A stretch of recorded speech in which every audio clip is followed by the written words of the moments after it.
ماشاء اللہ لا حول ولا قوة الا باللہ العلی العظیم۔ بسم اللہ الرحمن الرحیم۔ الحمد للہ الاحد الفرد الصمد لم یلد ولم یولد ولم یکن له كفوا احد الذي ذكره شرف للذاكرين وشكره فوز للشاكرين وحمده عز للحامدين الذي طاعته نجاة للمطيعين ورحمته قريب من المحسنين والصلاة والسلام على السراج المنير البشير النذير خير الأولين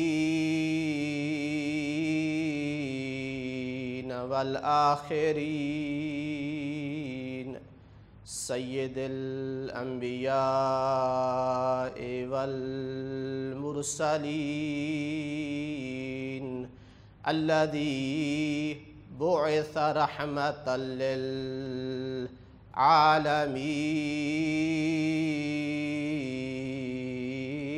أبي القاسم محمد اللهم صل على محمد وعلى آله الطيبين الطاهرين المعصومين ولا سيما على الشيب الخضيب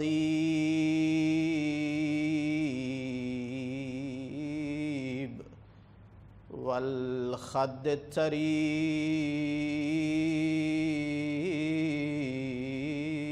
التريب محزوز رأسه من القفاء مسلوب الأمامة والرداء جسمه مدرج بكربلاء ورأسه يدار على الكناء ولعنة الله على أعدائهم وغاصبي حقوقهم من يومنا هذا إلى أبد الآبدين أما بعد فقد قال الله سبحانه وتعالى في كتابه المجيد أعوذ بالله من الشيطان الرجيم إنما يخشى الله من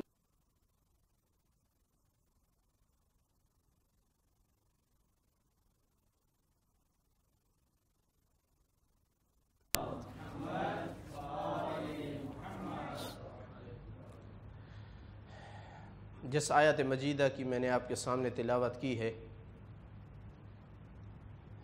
پروردگار اس آیت میں اپنے بندوں میں سے جو علماء ہیں ان کی وصف بیان فرما رہا ہے۔ قرآن مجید میں فعل استعمال ہوتا رہا ہے ایک سے زیادہ جگہ، لیکن اپنے بندوں کے لیے عالم، علماء یہ صرف 3 بار استعمال کیا ہے۔ ایک بار علماء یہود کے لیے، ان کو تنبیہ کرنے کے لیے استعمال کیا ہے، اور 2 بار امت محمدی کے علماء کا تذکرہ کیا ہے، اور دونوں بار ان کی عظیم وصف بیان کی ہے۔ اس آیت مجیدہ میں جس وصف کا تذکرہ فرمایا ہے وہ خشیت خدا کہلاتی ہے، کہ بے شک اللہ کی ذات کی خشیت صرف اور صرف علماء رکھتے ہیں۔ ہمیں ترجمے کی مشکل ہے، خوف معنی کرنا پڑتا ہے، ورنہ عربی زبان میں خوف اور خشیت میں فرق ہے۔ خوف مطلق خوف ہے، جب کسی ہستی کی بہت زیادہ تعظیم اور عظمت کی وجہ سے آپ کے دل پر اس کا رعب طاری ہو جائے، اسے خشیت کہا جاتا ہے۔ تو اللہ کی خشیت کما حقہ اگر کسی کے پاس ہے تو وہ علماء ہیں۔ اس کا مطلب یہ ہوا کہ علم کی حقیقت قرآن کی نگاہ میں یہ ہے کہ جتنا جتنا انسان خشیت خدا میں آگے ہوتا جائے، اتنا اتنا نگاہ قرآن میں وہ بڑا عالم بنتا جاتا ہے۔ اور اگر خشیت سے خالی ہے، اس کے دل میں خشیت خدا نہیں ہے، خوف خدا نہیں ہے، قرآن کی نگاہ میں وہ عالم نہیں ہے۔ درود بھیجیے محمد و آل محمد پر صلی اللہ علیہ وسلم۔ خشیت خدا کے کچھ آثار ہوتے ہیں۔ تمام اوصاف داخلیہ قلبیہ وہ آثار سے پہچانی جاتی ہیں۔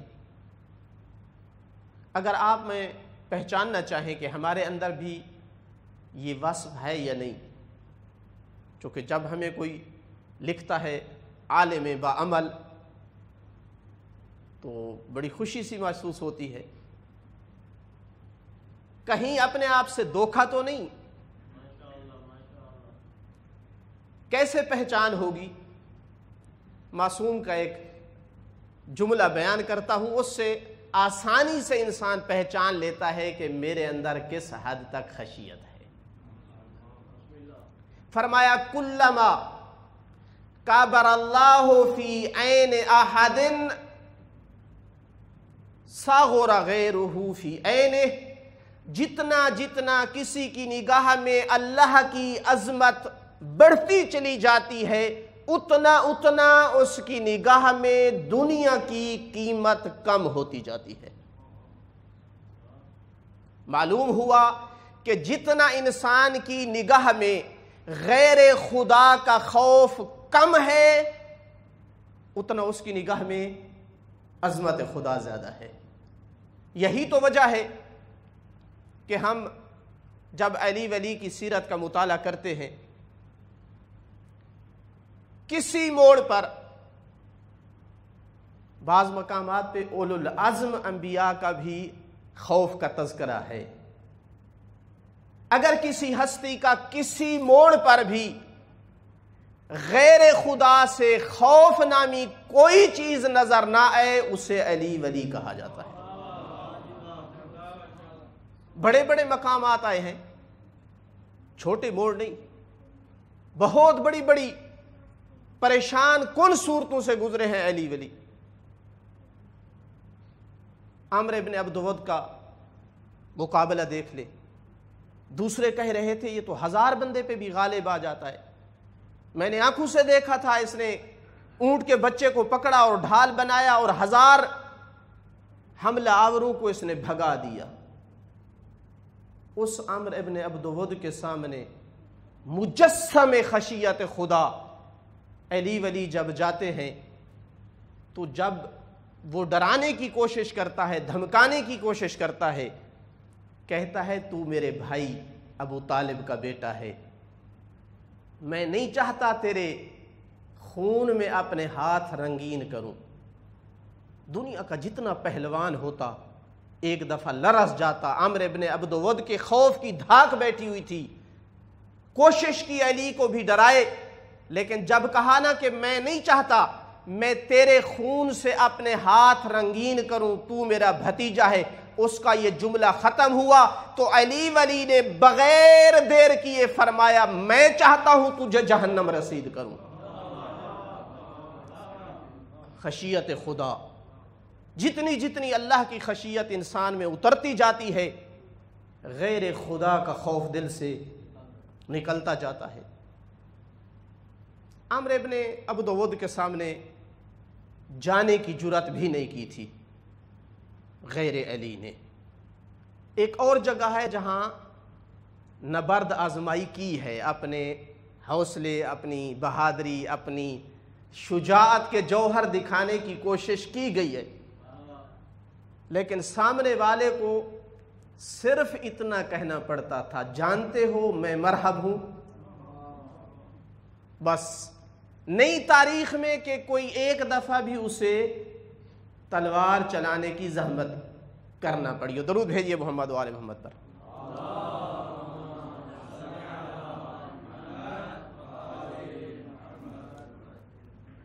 تو وہ عادی ہو چکا تھا کہ بس اتنا کہنا پڑتا ہے مسلمان کو کہ میں مرحب ہوں،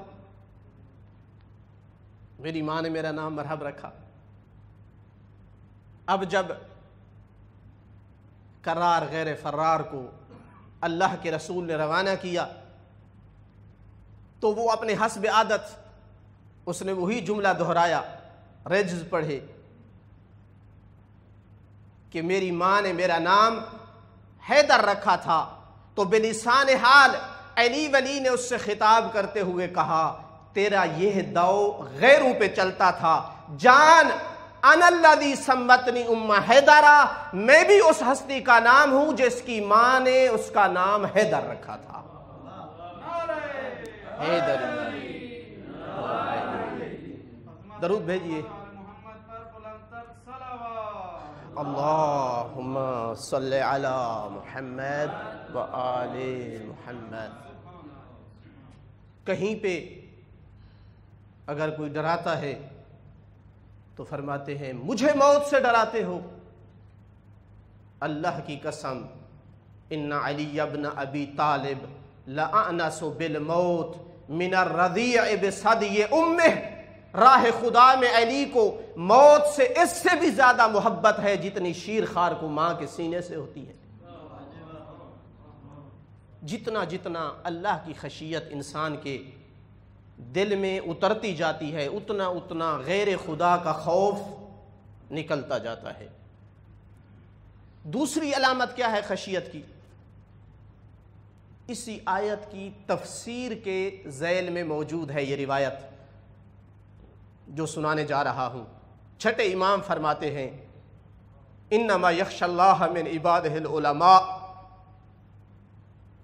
انا بہ العلماء الذین صدق فعلہم قولہ۔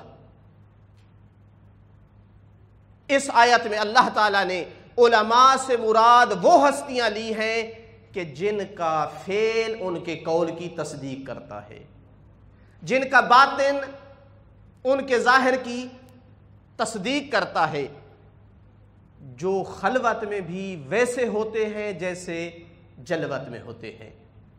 لہٰذا اگر کوئی آدمی اس کا ظاہر اور ہے اور باطن اور ہے، منبر پہ تقریر کرے، زہد کے بیان کی انتہا کر دے، اور منبر سے اترے تو فیس پہ جھگڑا کر رہا ہوں، اگر ایسی صورتحال ہے تو معصوم فرماتے ہیں کہ قرآن نے جو علماء کی یہ وصف بیان کی ہے یہ بندہ ان سے نہیں ہے۔ نہج البلاغہ میں بھی یہ فرمان موجود ہے، ان طلبۃ ھذا العلم ثلاثۃ اصناف، چونکہ علماء کا مجمع ہے طلاب کا، فرماتے ہیں اس علم کے طالب تین قسم کے ہیں، تین اصناف ہیں۔ صنف یتعلمون للمراء والجدال، اصلاً ان کا علم حاصل کرنے کا ہدف کیا ہے؟ تاکہ لوگوں سے جدال کریں۔ فرمایا ان کو جب بھی موقع ملتا ہے کسی محفل میں یہ کوئی نہ کوئی بحث چھیڑ کر لوگوں کو اذیت دیتے ہیں، چونکہ ہدف ہے اپنے آپ کو عالم ثابت کرنا۔ ویسا ٹاپک چھیڑیں گے جس سے ان کی عظمت اور دوسروں کی تذلیل ثابت ہوتی ہو۔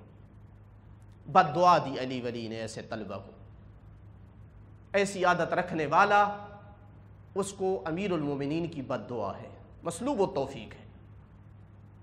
دوسری قسم یتعلمون للاستطالۃ والقتل، علم کے ذریعے سے لوگوں کے پیسے بٹورنا چاہتے ہیں، کوئی ہدف نہیں۔ علم حاصل کرنے کا ہدف کیا ہے؟ دھوکہ دینا، پیسے بٹورنا۔ ان کی علامت کیا ہے؟ فرمایا ان کی علامت یہ ہے وہ جہاں بھی بڑے لوگ دیکھتا ہے ان کی خوشامد اور چاپلوسی کرتا ہے۔ تیسری قسم صنف یتعلم للفقہ والعقل، سمجھنے کے لیے اور اپنے عقل کی کمال اور ترقی کے لیے سیکھتا ہے۔ علامت کیا بتائی ان کی؟ وہی علامت جو قرآن نے ذکر کی ہے۔ فرمایا یعمل تراہ فی کعبۃ وحزن یعمل ویخشی خوفا وجلا، اس آدمی کی علامت یہ ہے کہ ہمیشہ تو اسے خوف اور پریشانی کی حالت میں دیکھے گا، عمل کر رہا ہوتا ہے اس کے باوجود بھی خوف کی کیفیت میں رہتا ہے۔ تو قرآن مجید نے ایک عالم کی پہچان کا جو سب سے بڑا میرٹ اور ضابطہ دیا ہے وہ خشیت خدا ہے۔ درود بھیجیے محمد وآل محمد پر۔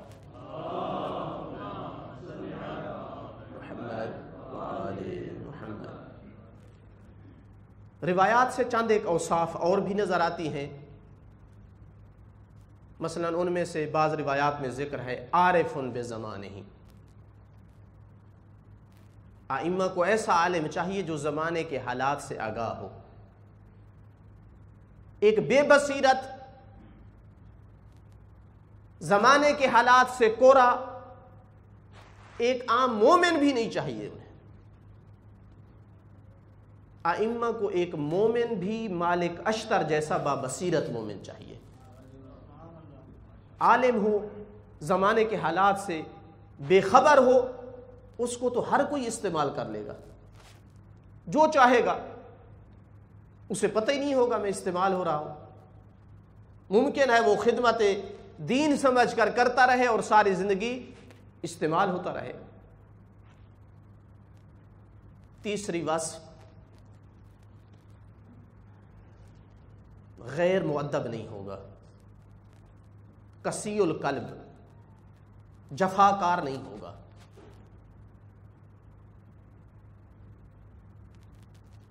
اچھے اخلاق کا مالک ہوگا، صفائے نفس رکھتا ہوگا، اتنا صفائے نفس ہوگی اس میں، اتنا ادب اور تہذیب کا مالک ہوگا کہ اس کی محفل میں آنے والا غیر مہذب مہذب ہو کر اٹھے گا، بد اخلاق اچھے اخلاق لے کر کے اٹھے گا، جاہل آیا تھا تو عالم بن کر اٹھے گا۔ فرمایا جالس العلماء، علماء کی محفل میں بیٹھ،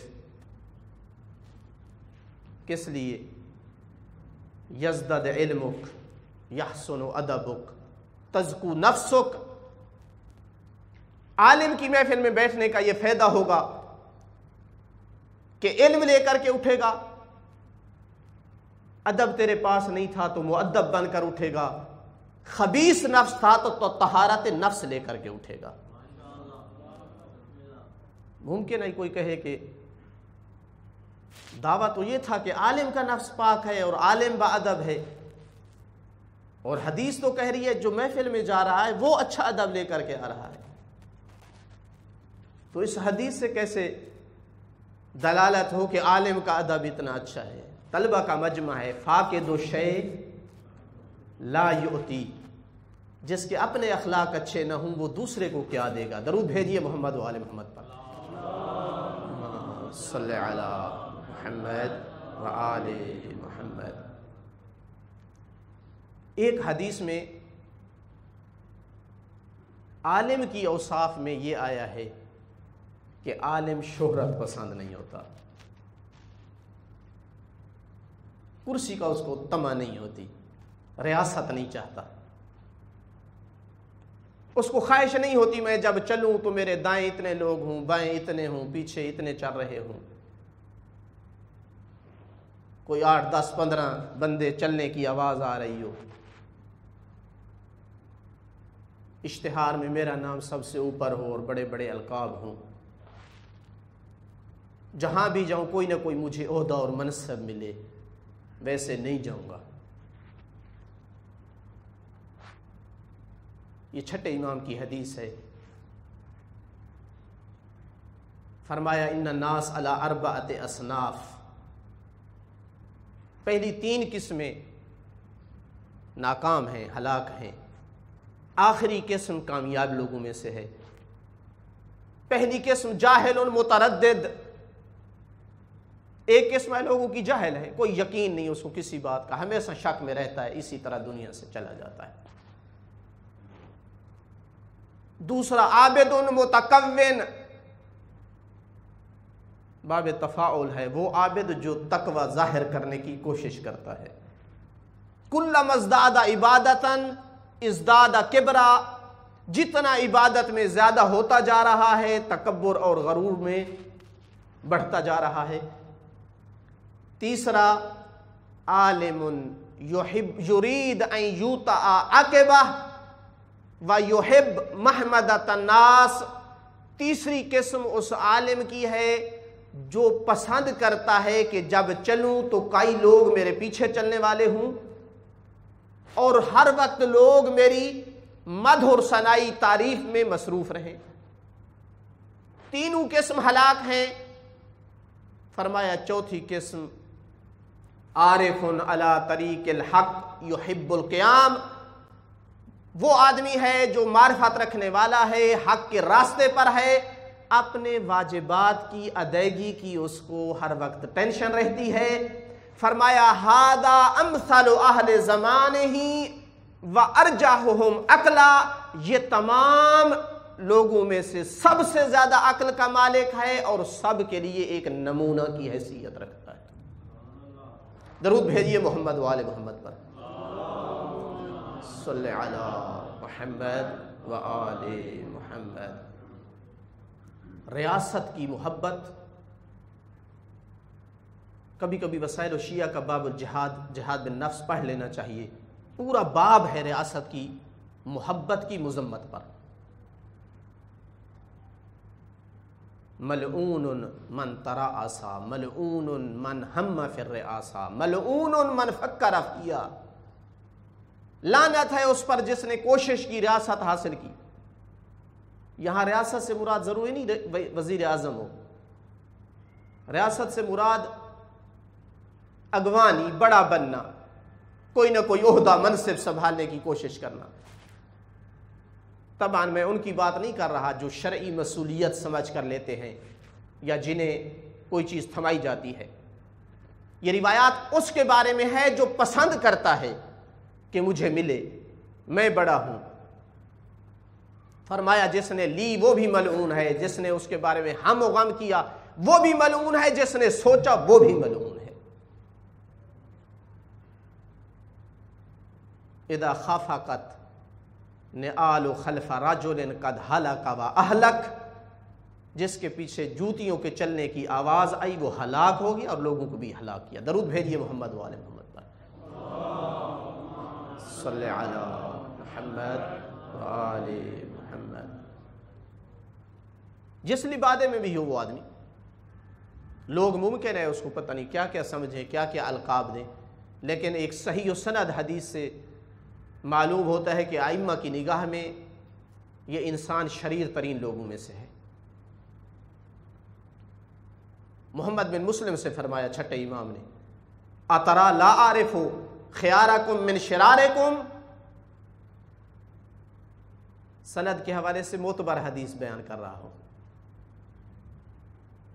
کیا تو سمجھتا ہے کہ مجھے علم نہیں ہے تمہارے شریر لوگ کون ہیں اور اچھے لوگ کون ہیں؟ من احب ان یطاع عقبہ فإنہ کذاب او عاجز الرأی، محمد بن مسلم جان لے تم میں سے جس نے بھی پسند کیا کہ جب وہ کہیں بھی نکلے تو اس کے پیچھے کئی لوگ چلنے والے ہوں، سن لے میں صادق جعفر صادق کی نگاہ میں یہ انسان یا جھوٹا ہے اور یا رائے میں انتہائی کمزور ہے۔ تو امام کی نگاہ سے یہ شریر الامہ ہے کہ جو چاہتا ہے کہ اس کے پیچھے کئی لوگ چلنے والے ہوں اور وہ کوئی بہت بڑی چیز بن کر آگے چلے۔ کون ہے اس دنیا میں علی ولی سے بڑی عظمت کا مالک؟ رسول اللہ کے بعد افضل ترین مخلوق، البتہ محل خلاف ہے مسئلہ، لیکن بہت بڑے بڑے علماء محققین امامیہ اس بات کے قائل ہیں کہ بعد از رسول افضل الکائنات افضل الخلق علی ولی کی ذات ہے، اور ظاہراً ادلہ محکم ہیں، موجب یقین ہے۔ سلطنت اسلامیہ کے منبر پہ بیٹھنے والے کوفہ کی گلی میں جا رہے ہیں، پیچھے سے ایک بندے کی 10 20 100 نہیں، ایک بندے کے چلنے کی آواز آئی تو مڑ کر کے پوچھا کون ہے جو میرے پیچھے چل رہا ہے؟ فرمایا کہ میں فلان ہوں۔ کیوں؟ زمانہ دشمن ہے، آپ رات کے وقت اکیلے چل رہے ہیں۔ وہیں پر رک کر فرمایا جاؤ چلے جاؤ، اس کے بعد میرے پیچھے آپ نہیں چل سکتے، اس لیے کہ اس طرح میرے پیچھے چلنے میں میرے لیے موجب تکبر ہے اور تیرے لیے تذلیل نفس ہے۔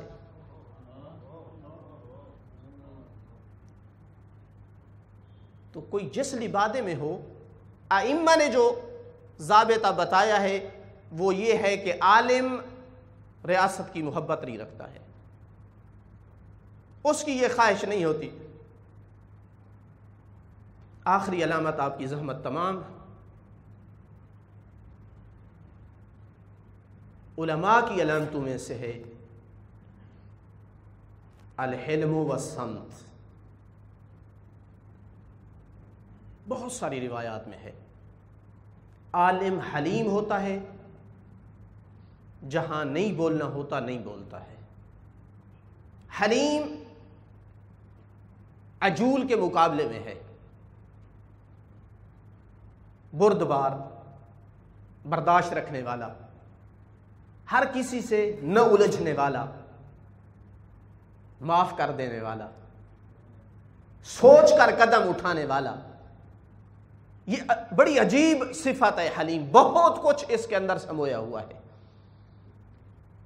اسی لیے ائمہ نے بہت ساری روایات میں علم کے بعد بجائے کئی ایک اوصاف ذکر کرنے کے صرف اتنا فرمایا تعلموا العلم وتزینوا بالحلم۔ اتنی جامع صفت ہے کہ علم حاصل کر لو اور حلم سے اپنے آپ کو مزین کر لو۔ سمت، حقیقتاً سمت بھی حلم کے ہی شعبوں میں سے ایک شعبہ ہے کہ بغیر ضرورت کے نہ بولنا۔ آج کل جو ہماری بڑی مشکل ہے وہ یہی ہے، حلم کی کمی ہے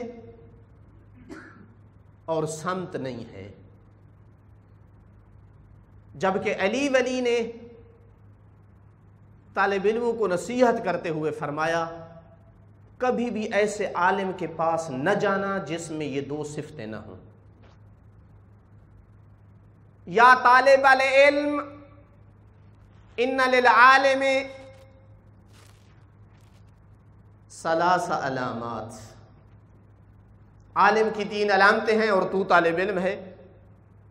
یہ 3 علامتیں ہوں تو اس کے پاس علم سیکھنا. العلم والحلم والصمت، اس کے پاس علم کی دولت ہو، ساتھ حلم ہو اور فضول بات سے اجتناب کرتا ہو. دنیا میں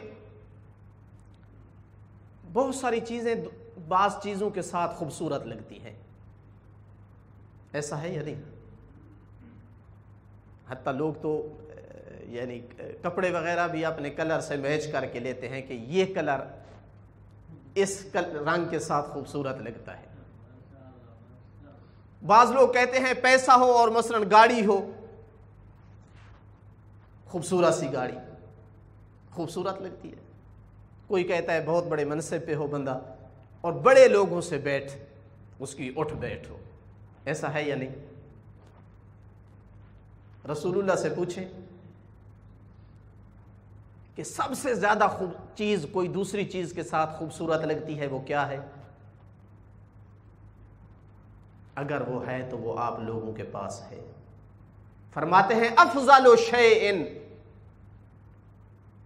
ما جمع شیء الی شیء افضل من جمع حلم الی العلم.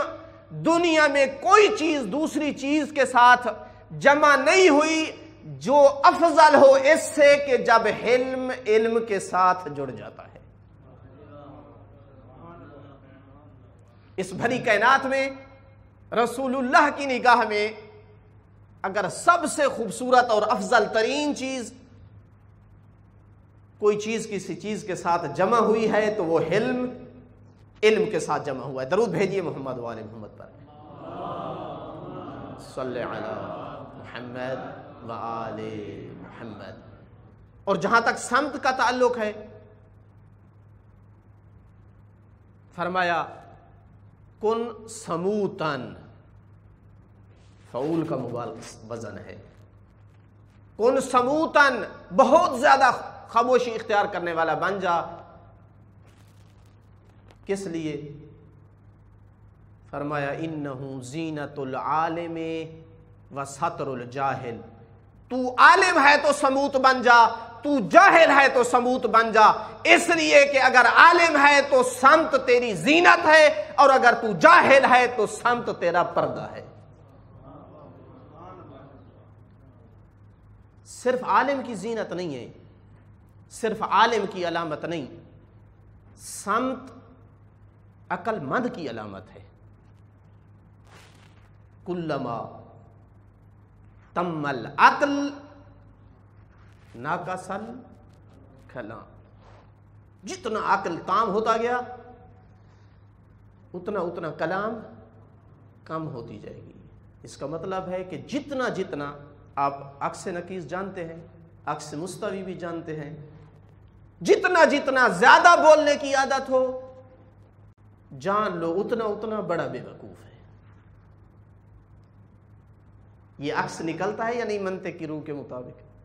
درود بھیجیے محمد وآل محمد پر. صلی علی محمد وآل محمد. ابن ابی الحدید لکھتا ہے کہ کہا جاتا ہے، اپنے زمانے کی بات کر رہا ہے، کہ کہا جاتا ہے اذا رأیتم الرجل یصمت ویہرب عن الناس، خاموش رہتا ہے، لوگوں سے بھاگتا ہے، تقربوا الیہ، قریب ہو جاؤ اس کے، انہ یلقی الحکمہ، اس کے پاس حکمت کے خزانے ہیں. جتنی حکمت اور عقل تام ہوتی جاتی ہے کلام کم ہوتی جاتی ہے. تو صرف عالم کی نشانی نہیں، عاقل کی نشانی ہے، نہج البلاغہ کے مطابق مومن کی نشانی ہے.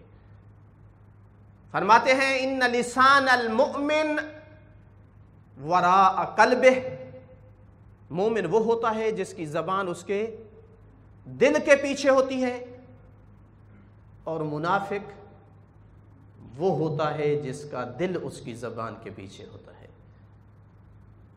تو اگر میں خلاصہ کروں تو ہر ضروری غیر ضروری کلام میں اپنا حصہ ڈالنا، ہر فائدہ اور نقصان کی بات کر ڈالنا، بغیر تحقیق کے ہر بات میں اپنی رائے دے دینا، موضوع کی تشخیص اور اسے جانے بغیر بات کر ڈالنا، ائمہ کی نگاہ میں یہ عالم نہیں ہے، جاہل ہے، یہ عاقل نہیں ہے، بے وقوف ہے، یہ مومن نہیں ہے، منافق ہے۔ درود بھیجیے محمد و آل محمد پر۔ اللہم صلی علی محمد و آل محمد۔ ناراض ہو رہے ہیں، میں ائمہ کی کلام سنا رہا ہوں۔ اللہ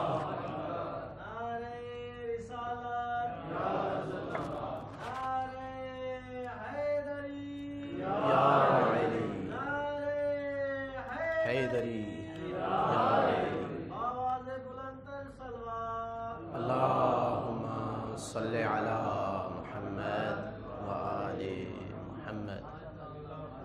بہت زیادہ تنبیہ کی ہے ائمہ نے، رسول اللہ نے زبان کے بارے میں۔ یہی زبان انسان کو جہنم لے جائے گی۔ بڑی خوبصورت حدیث ہے ایک، فرمایا من لم یحسب کلامہ من عملہ، اپنے عمل کا جب حساب کرتا ہے تو کلام کو درمیان میں نہیں لاتا۔ میں نے مثلاً ایاز باللہ مثلاً زنا کیا ہے یا نہیں، شراب پی ہے یا نہیں، کسی کو مارا پیٹا ہے یا نہیں، ان کا حساب کرتا ہے، زبان کو حساب میں نہیں لاتا۔ فرمایا قد خسر و حضر عذابہ، یہ بندہ گھاٹے میں ہے اور اس کا عذاب حاضر ہے۔ بہت زیادہ تنبیہ کی۔ فضیل سے فرمایا پانچویں امام نے، یا فضیل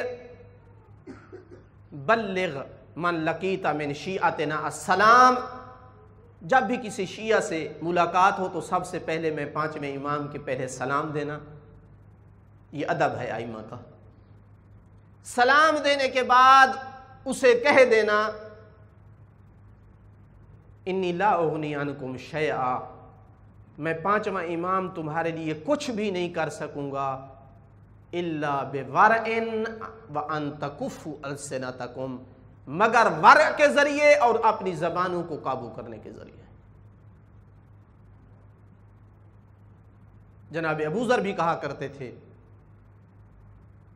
کہ ان لسان مفتاح الخیر والمفتاح الشر، یہ خیر کی بھی چابی ہے اور شر کی بھی چابی ہے، اس پر مہر لگاؤ جیسے تم سونے اور چاندی پہ مہر لگایا کرتے ہو۔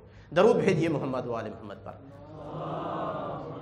صلی علی محمد و آل محمد۔ ہماری بہت ساری مشکلات واقعاً اسی زبان کی وجہ سے ہیں۔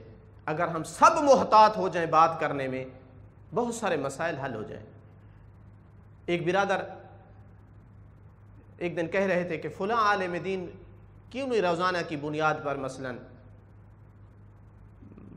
عوام سے مثلاً کوئی خطاب کرتے اور بتاتے سارا کچھ، مثلاً اپنا رابطہ رکھیں ڈیلی کی بنیاد پر، ان کو بتائیں کیا کچھ ہو رہا ہے، کیا کرنا ہے۔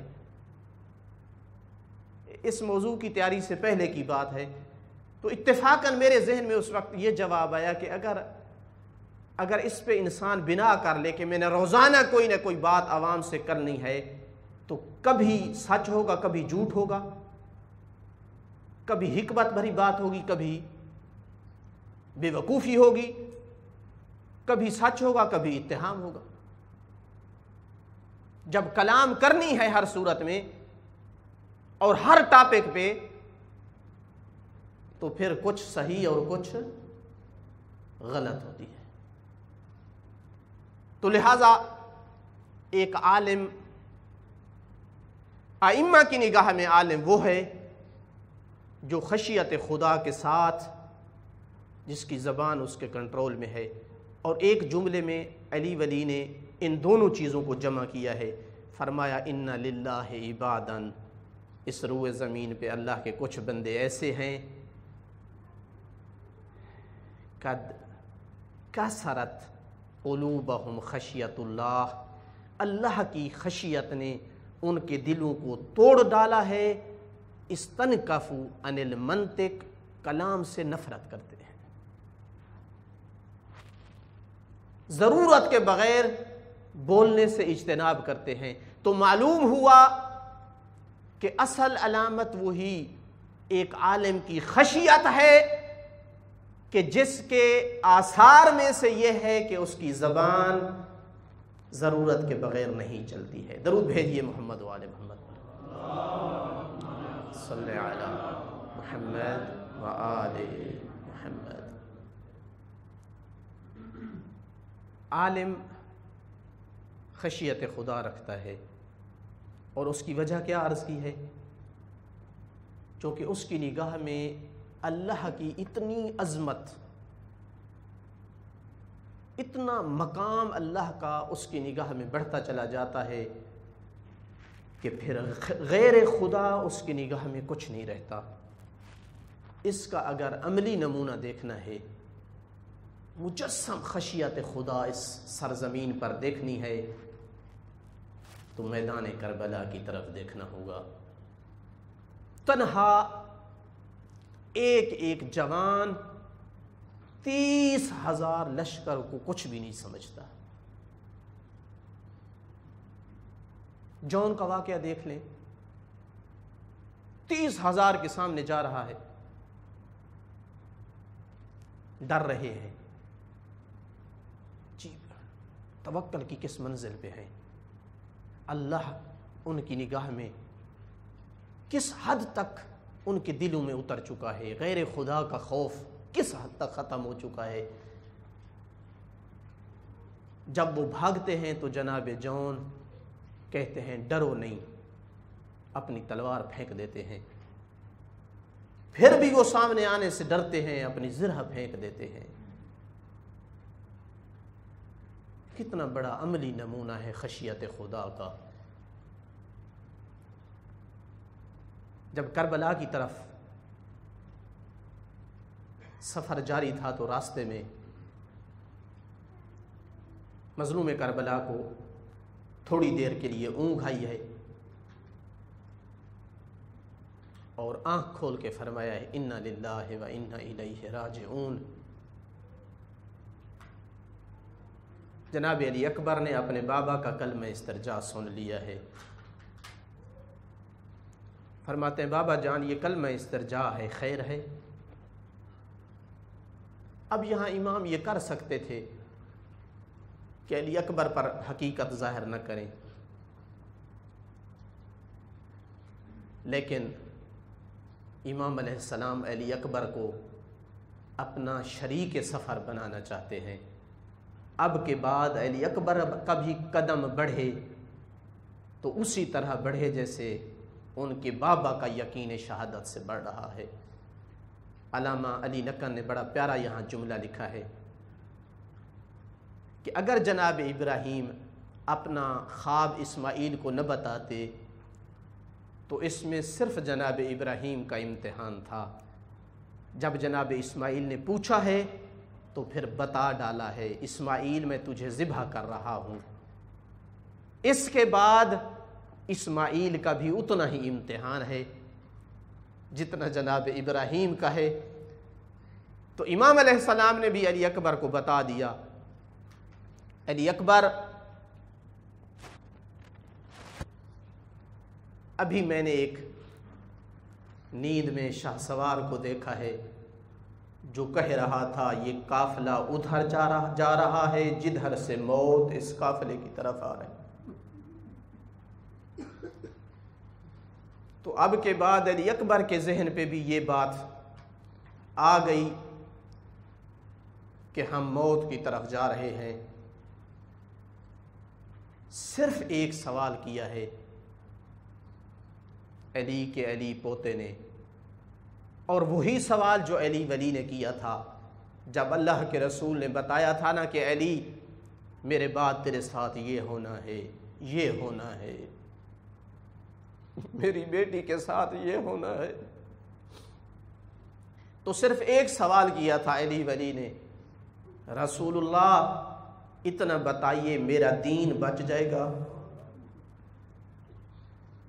ہاں علی تیرا دین بچ جائے گا۔ کہا پھر کوئی پرواہ نہیں۔ علی اکبر نے اتنا پوچھا بابا جان کیا ہم حق پر نہیں؟ کہا ہاں بیٹا، اس روئے زمین پر اگر کوئی حق پر ہے تو تیرا بابا ہے۔ کہا پھر کوئی پرواہ نہیں، ہم موت پر پڑ جائیں یا موت ہم پر پڑ جائے۔ عاشور کا دن آیا، ایک ایک صحابی راہ خدا میں جا رہا ہے۔ یہاں ایک سوال کا جواب دیتا جاؤں۔ بہت سارے مومنین کے ذہن میں آتا ہے کہ یہ کیا تھا کہ پہلے سارے صحابہ شہید ہوئے ہیں اور بعد میں اپنی آل گئی ہے۔ عزادارو، یہ اس لیے نہیں تھا کہ علی اکبر مولا حسین کو حبیب سے زیادہ پیارے تھے، اس کا سبب یہ تھا کہ کربلا میں جو جتنی دیر زندہ رہے گا اتنا دیر پیاسا رہے گا۔ مولا حسین گویا علی اکبر سے یہ کہنا چاہتے تھے، اکبر یہ نہیں ہو سکتا، تو جا کر شہید ہو جائے اور میرا حبیب پیاسا رہے۔ آ گئے ہیں، ایک لمحہ وہ آیا، علی اکبر بھی آ گئے اجازت لینے۔ اگرچہ مہمان بھی بہت عزیز تھے امام کو، لیکن عزادارو اب لخت جگر جوان بیٹے کا مسئلہ ہے۔ ابراہیم کا اللہ نے امتحان لیا تھا، تمام انبیاء سے ہٹ کر کے سخت ترین امتحان بیٹے کا امتحان تھا۔ بڑھاپے کے عالم میں کہا جاؤ اس کو ذبح کرو، لیکن ابراہیم کا امتحان اسی پر ختم ہوا کہ ابراہیم نے اس اعتقاد سے چھری چلا دی کہ میں اپنے بیٹے کی گردن پہ چڑھا رہا ہوں۔ مگر اسماعیل بچ گئے، اس لیے کہ اللہ نے گویا فرما دیا ابراہیم سچ مچ جوان بیٹے کے ذبح ہو جانے والے امتحان میں نے ایک اور ہستی کے لیے رکھا ہے۔ میں نے وہ امتحان ذبح عظیم میرے حسین کے لیے چھوڑا ہے۔ عزادارو، آ گیا ہے وہ وقت، شاید دشمن بھی سوچ رہا ہو کہ اب تک اصحاب شہید ہوئے ہیں، اب جب جوان بیٹوں کی باری آئی ہے تو شاید حسین بیعت پہ تیار ہو جائیں، مگر نہیں جانتے حسین کی استقامت کو، صبر کو۔ ایک بار بھی علی اکبر کو نہ نہیں کی۔ روایت میں ملتا ہے جناب عباس کو نہ کرتے رہے ہیں، مگر علی اکبر کو ایک بار بھی نہ نہیں کی۔ لیکن پھر بھی بوڑھے باپ کا دل ہے۔ تاریخ نے جملہ بڑا عجیب لکھا ہے، اجازت لینے کے لیے سامنے آئے ہیں، فناظر الیہ نظرۃ آئس، علی اکبر کے سر سے لے کر پاؤں تک مایوس نگاہ کی ہے۔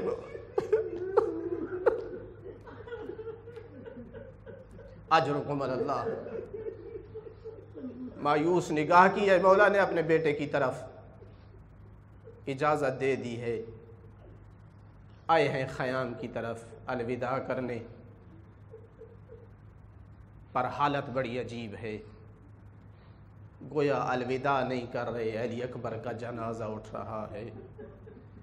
کوئی بی بی واہ محمدہ، کوئی بی بی واہ علیہ، کچھ بیویاں تو بڑا عجیب سا بین کر رہی ہیں۔ تاریخ نے لکھ دیا ہے، کہتی ہیں ارحم غربتنا، علی اکبر ہماری غربت پہ رحم کرو۔ جب دیر ہو گئی، مظلوم کربلا نے وہاں سے آواز دی، چھوڑ دو علی اکبر کا راستہ، انہو قتیل فی سبیل اللہ، اللہ کے راہ کا شہید ہے۔ میں آپ سے سوال کروں گا، کیا بیویوں نے علی اکبر کو تھاما ہوا تھا؟ کیا کسی بی بی نے علی اکبر کے ہاتھ کو پکڑا ہوا تھا؟ کیا کسی بی بی نے علی اکبر کے دامن کو پکڑا ہوا تھا؟ نہیں عزادارو، ایسی حالت نہیں تھی۔ لیکن سبب کیا ہے علی اکبر کی تاخیر کا؟ سبب یہ تھا کہ بیویوں نے علی اکبر کے گھوڑے کے ارد گرد ایسا حلقہ باندھا، ادھر رخ کرتے ہیں تو آگے پھوپھی ہے، ادھر رخ کرتے ہیں تو آگے بہن ہے، ادھر رخ کرتے ہیں۔ عزادارو اجرکم اللہ، اجرکم اللہ، اللہ تیرا یہ پرسہ قبول کرے۔ آخر پہ الوداع کی، علی اکبر چلے ہیں مقتل کی طرف۔ اجازت تو دے دی ہے باپ نے، مگر اب حالت بڑی عجیب ہے۔ کسی مجاہد کے الوداع کے وقت مولا حسین کی یہ حالت نہ تھی۔ فَقَبَضَ لِحْيَتَهُ فَرَفَعَهَا إِلَى السَّمَاءِ، اپنی ریش مبارک کو پکڑ کر آسمان کی طرف بلند کر کے کہا، اللہم شہد، خدایا تو گواہ رہنا۔ کس بات پہ گواہ رہنا؟ خدایا تو گواہ رہنا، اب جو مجاہد جا رہا ہے وہ تیرے نبی کی شبیہ ہے، اس طرح سے چلتا ہے جیسے تیرے نبی چلا کرتے تھے، اس طرح بولتا ہے جیسے نبی بولا کرتے تھے، صورت میں سیرت میں شبیہ پیغمبر ہیں۔ میرا اللہ تو گواہ ہے، جب بھی ہم تیرے نبی کی زیارت کے مشتاق ہوا کرتے تھے، علی اکبر کی زیارت کر لیا کرتے تھے۔ اجرکم اللہ عزادارو، آئے ہیں علی اکبر میدان میں۔ تاریخ میں کئی والدین نے اپنے جوان بیٹوں کو مقتل میں بھیجا ہوا ہے، جنگ کرنے کے لیے بھیجا ہوا ہے، جنگ کرتے رہتے ہیں، لیکن عزادارو ہمیشہ جوان پانی پی کر جنگ کرتے ہیں۔ علی اکبر پیاسا ہے۔ البتہ ایک جگہ تاریخ میں، ایک اور جگہ بھی ایسا ملتا ہے کہ ایک جوان بیٹا جنگ کر رہا تھا، وہ بھی پیاسا تھا۔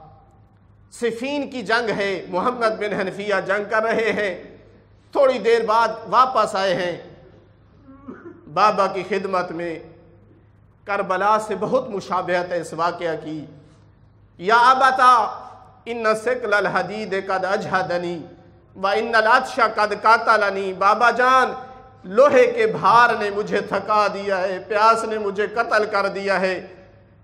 بیٹے نے پانی مانگا ہے، خوش قسمت باپ ہیں علی، پانی کا مشکیزہ موجود تھا، خود اٹھے ہیں، محمد بن حنفیہ کو پانی پلایا ہے، جو پانی بچا ہے محمد بن حنفیہ کے گرم لوہے پہ چھڑکا ہے۔ میں قربان جاؤں کربلا کے غریب حسین پر۔ علی اکبر پیاسا ہے، شدت پیاس سے ایک گھونٹ پانی کا مانگنے کے لیے آیا ہے، مگر مظلوم کربلا رو کر کے کہتے ہیں، علی اکبر تیرا باپ تجھ سے بھی زیادہ پیاسا ہے۔ قربان جاؤں حسین کی مظلومیت پر، جوان بیٹا جس طرح پیاسا آیا تھا ویسے پیاسا جا رہا ہے۔ اجرکم اللہ عزادارو، علی اکبر جتنا لڑ سکتے تھے اسی پیاس کی حالت میں لڑے ہیں۔ اب ایک ملعون نے قسم کھائی ہے کہ اگر حسین کا یہ بیٹا اب میری طرف سے گزرا تو میں اس کے بوڑھے باپ کو اس کے ماتم میں رلاؤں گا۔ بس عزادارو، اب علی اکبر کا ادھر سے گزر ہونا تھا۔ لڑتے لڑتے جب اس کے سامنے سے گزرا تو اس ملعون نے علی اکبر کی پشت میں ایک ایسا نیزہ مارا، علی اکبر سنبھل نہ پایا۔ ابھی نہیں سنبھلے تھے کہ اس نے تلوار سے ایسا وار کیا، علی اکبر کا سر شگاف ہوا، علی اکبر کی باہیں گھوڑے کی گردن میں گئیں۔ عزادارو، اب حسین کے امتحان میں اضافہ ہونا تھا۔ تمام جوان جب ضربت لگتی تھی تو گر جاتے تھے، مگر علی اکبر ایسے جوان تھے ضربت لگنے کے بعد بھی گرے نہیں ہیں۔ گھوڑے کی گردن میں بازو ڈالے ہیں، گھوڑا اب ادھر گیا ہے جب جدھر دشمن کی فوجیں تھیں۔ جب ظالموں نے دیکھا ہے نا علی اکبر بے بس ہے، اب جس کا علی اکبر نے مارا تھا، کوئی تلوار لے کر کے آگے بڑھا، وہ کوئی نیزہ لے کر کے آگے بڑھا، وہ کوئی تیر لے کر کے آگے بڑھا۔ وہ علی اکبر کے جسم پر تلواریں مار رہے ہیں، نیزے مار رہے ہیں۔ فَقَطَّعُوهُ عِرْبًا عِرْبًا، وہ حسین کے لخت جگر کے جسم کے ٹکڑے۔ اجرکم اللہ، رو لے اکبر حسین کو عزادار، اللہ تیرا پرزہ قبول کرے۔ علی اکبر بے بس ہے۔ جب تک علی اکبر کی سانس میں سانس تھا، اپنے بابا کی غربت کا احساس تھا، جانتے تھے میرے بابا صبح کی لاشیں اٹھاتے رہے ہیں، تھکے ہوئے ہیں، میرے بابا پیاسے ہیں۔ ہر جوان مدد کے لیے بلاتا رہا ہے مگر علی اکبر نے نہیں بلایا. لیکن جب آخری سانس آئے نا علی اکبر کے صرف ایک مرتبہ کہا یا آبت علیک منی سلام، بابا جان اپنے بیٹے کا سلام قبول فرما. لیکن ایک جملہ جو علی اکبر کا انوکھا جملہ ہے عزادارو، کسی مجاہد نے نہیں کہا، حالانکہ سب مجاہدوں کو رسول اکرم نے اپنے ہاتھوں سے حوض کوثر پلایا ہے، مگر علی اکبر نے بتا دیا ہے، کہا بابا جان میرے نانا نے مجھے حوض کوثر پلا دیا. ایک عالم پڑھ رہے تھے، پتہ نہیں علی اکبر نے یہ ندا کیوں دی، یہ کیوں بتایا. کہتا ہے میرا ذہن یہ کام کرتا ہے، جب علی اکبر نے بابا سے پانی مانگا تھا نا اور بابا کے پاس پانی نہیں تھا، بابا کے دل پہ کیا گزری تھی علی اکبر کو احساس تھا. گویا کہنا چاہتے ہیں بابا جان بیٹے کی پیاس کی فکر چھوڑ دے، میں نے حوض کوثر پی لیا ہے. اس عالم کے جملے ہیں، کہتے ہیں علی اکبر تیرے بابا تیری پیاس کو تو بھول جائیں، بتا تیری پشت کے نیزے کو کیسے بھول. علی اکبر بتا تیری پشت کے نیزے کو کیسے بھولے اور تیری سر کی تلوار کو کیسے بھولے. عزادارو ادھر سے ندا دی ہے علی اکبر نے، ادھر سے جاننا چاہو گے بوڑھے باپ کی کیفیت کیا ہے. حسین اس صابر کا نام ہے، دشمن ہو کر حسین کے صبر کی گواہی دیتا ہے. جتنے مظالم ڈھائے گئے ہیں حسین پر، روتے تھے، بہنوں کے پاس روتے تھے، بھائیوں کے پاس روتے تھے، مگر حسین کے رونے کی آواز اب تک دشمن نے نہیں سنی. مگر عزادارو میں آپ سے کہوں گا اب تھوڑا معاملہ جوان بیٹے کا معاملہ ہے. عزادارو اب حسین کے صبر کا شکوہ نہ کرنا. جب سنا ہے نا علی اکبر کی ندا کو، اتنے بلند آواز سے رویا حسین، دشمن نے سنا کہہ رہا تھا واہ علیہ بعدک علی دنیا فا، علی اکبر تیرے بعد اس دنیا پہ مٹی ہو. اجرکم اللہ. چلے ہیں حسین مقتل کی طرف.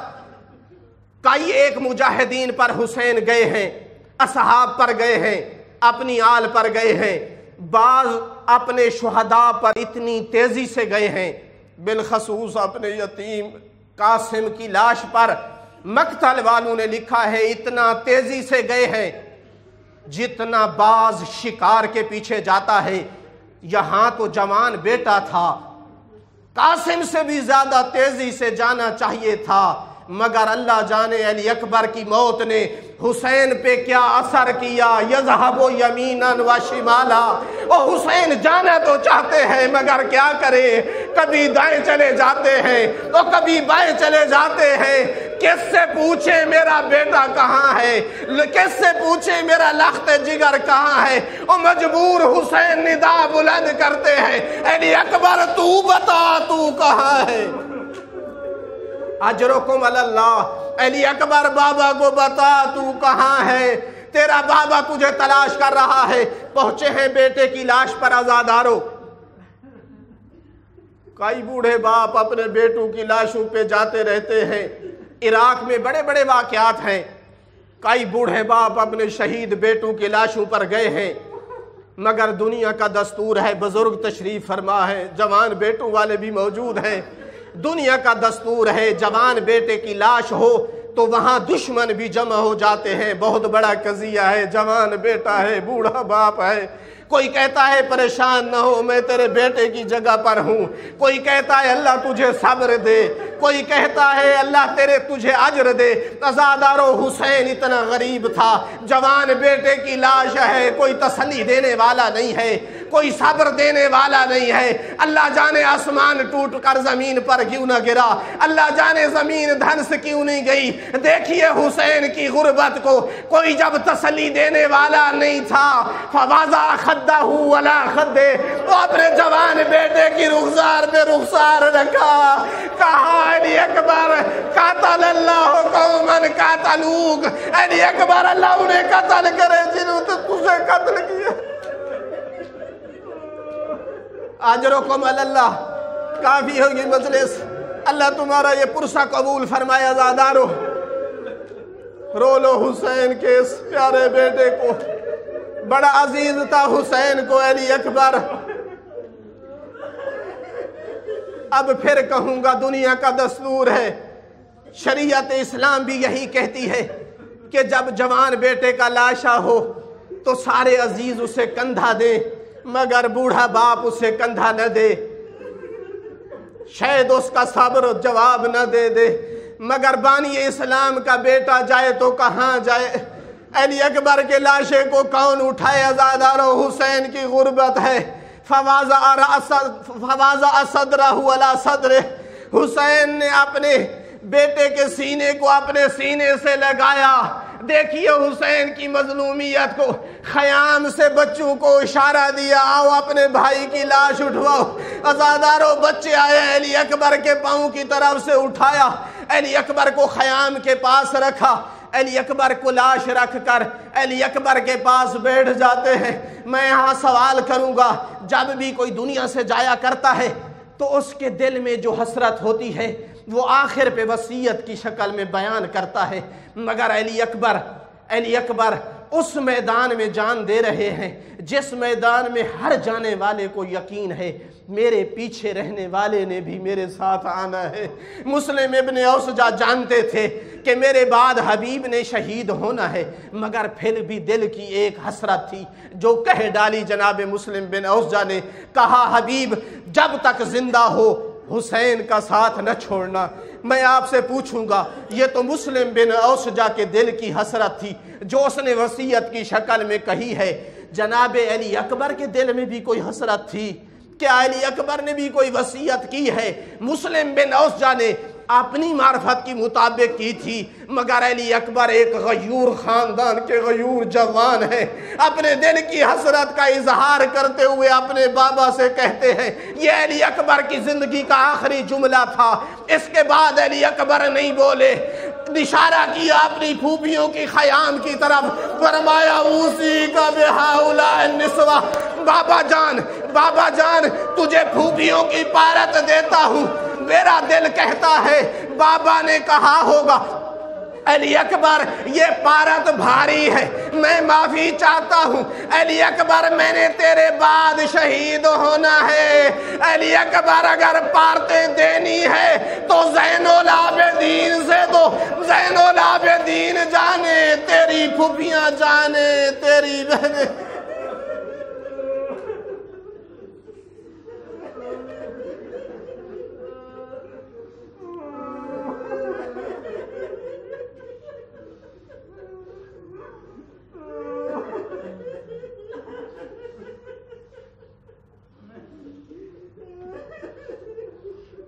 لعنت اللہ علی الظالمین وسیعلم الذین ظلموا ای منقلب ینقلبون۔